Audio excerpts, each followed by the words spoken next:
Hello guys, good morning. I'm cooking now guys. Pero katawanan kay guys. Wala ko nagdahong guys nga nahurot na nga ko ang gas. Sumuo ni ron guys. Very hard for me guys.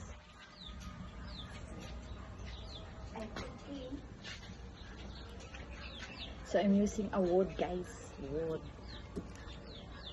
Because wala na, nahurot na akong gas guys, gabi eh. Ano, tagbaw na kong anak guys. Ano na siya guys. Munang, see, kaya ka nagluto guys. Wala, itom na kayo ang akong kuan guys. Ano ron. Tapos bago pa yung ligo. Tapos naa ka sa kana. Wala. Munang, magay guys, kinakoy kahoy. Kahoy yung gamay, tagbag pangita guys.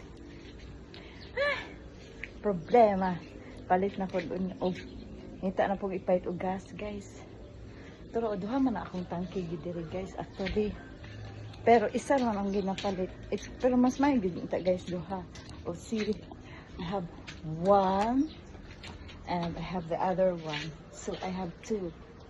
So it's better unta guys.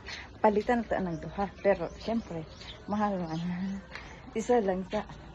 Wala rin, guys. Babod na po ko sa init, ani. Reality talk, guys. Ano siya. So, ano na rin, guys. Kapoy kay magluto, gid ani, guys. Actually, kailangan dyan, guys. Uga kay imong kahoy. Sige niya. Hinluanan na po na niya, guys. Oh my goodness. Ay siya guys. So bye bye for now guys.